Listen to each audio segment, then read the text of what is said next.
person po natin ay 93 na may total amount po ng 25,181 para sa amount confiscated po. Total po natin 48 na operations and arrested po natin ay 110. Ayan po, 30,769 pesos po yung amount na confiscated natin sa gambling.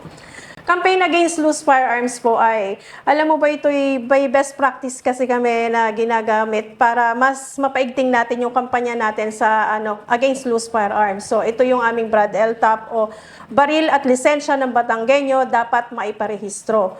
So meron po tayong Service of Warrant of Arrest. Kasama ako sa pagpaplano nito kaya isinama ko po hanggang July. January 1 to July po yung ginamit namin dahil proud po kami na positive po yung operation namin sa Service of Warrant of Arrest sa 2 barangay.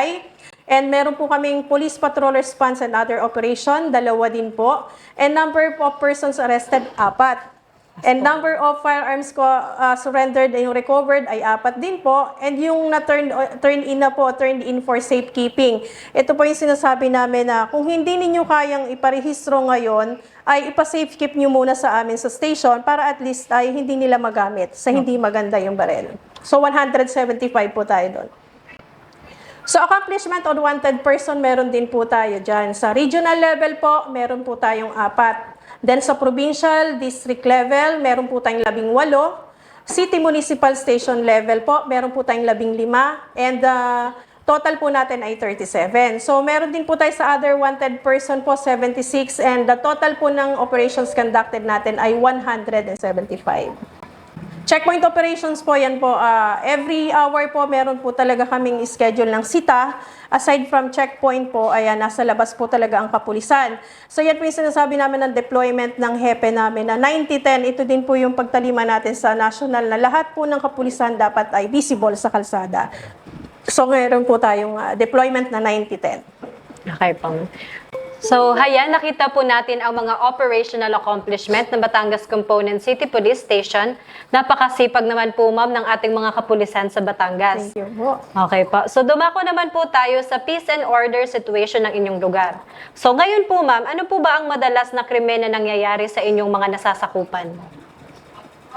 At base naman po sa ating crime statistic, ang crime volume po natin sa Batangas City ay mataas pa po ang traffic incidents. Dahil po dito ay nakapagtala tayo ng 919 na insidente na involve po dito yung mga 2-wheel vehicle at saka po yung ating 4 wheels. So ito po yung nangyayari kalimitan po ay mga 3 o'clock po ng hapon and dito po ay dahil po sa dami na rin po ng sasakyan. Apat na adjacent area po namin ay nasa Tingga po going to Ibaan.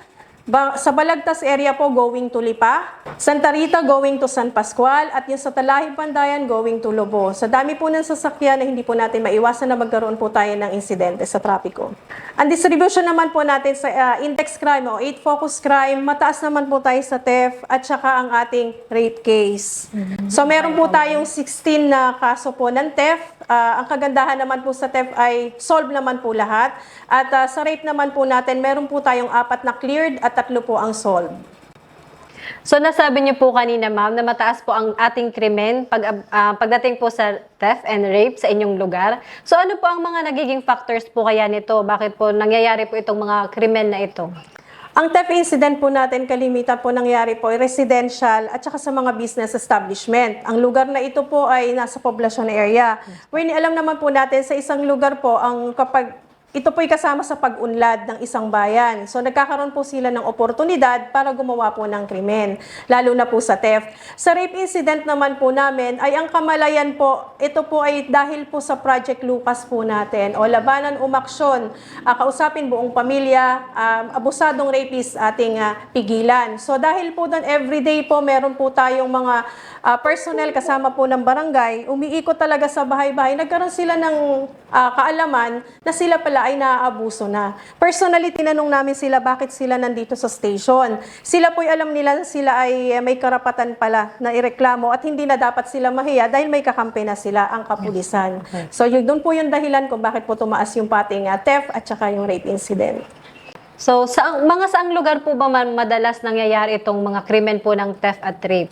Ang theft po natin, kalimitan po nangyari sa mga subdivisions. Yan, subdivisions. And ngayon po ay meron na rin po tayo sa establishment sa palengke. Yan, may mga business establishments na tayo.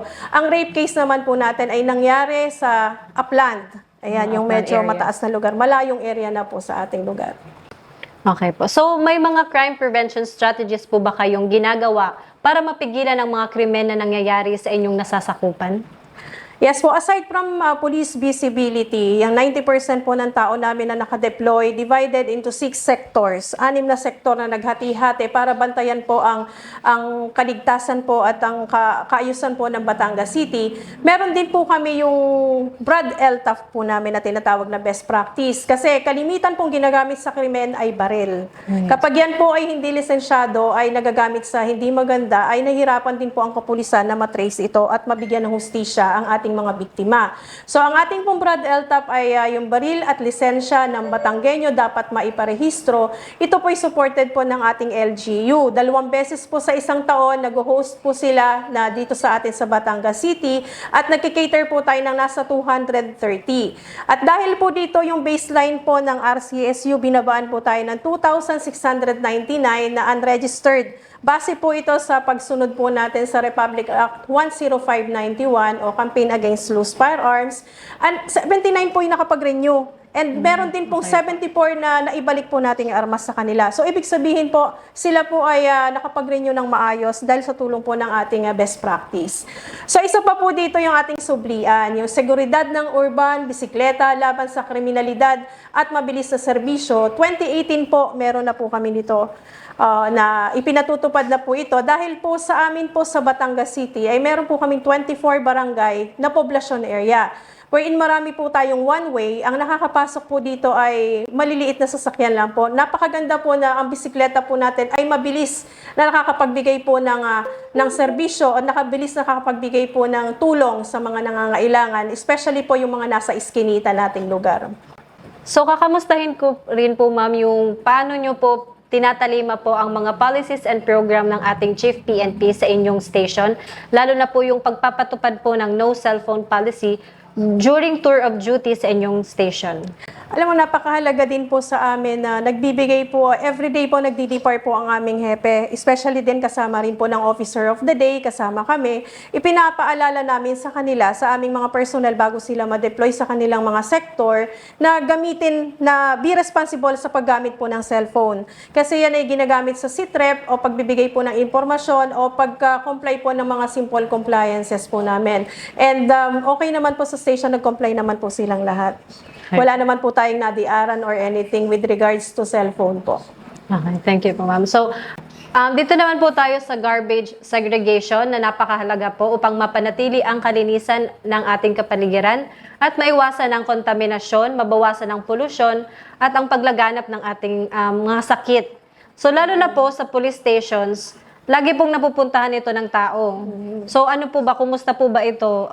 Kumusta po yung ano po ninyo sa garbage segregation po? Alam mo sa amin sa Batangas, siniyayabang diyan ang etong Batanggenyo, disiplinado, magkatuwang tayo. So lahat po sila may makikita ninyo, may lagayan, may mga bag, kahit yung mga kasi doon nila nilalagay yung mga garbage nila. Mahigpit pong pinatutupad ng aming mayor ang ordinansa sa pagtatapon ng basura. So ngayon din po sa station din po namin, every Tuesday, Thursday, and Saturday, naka-athletic po kami ng afternoon. Naglilinis din po kami ng kanya-kanyang sektor at ng station namin.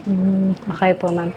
Paano naman po ang pagtalima nyo sa policy and program ni Chief PNP na dapat daw po ang PNP must be technology-driven organization? Alam mo, Sergeant Bernales, ang umiikot ang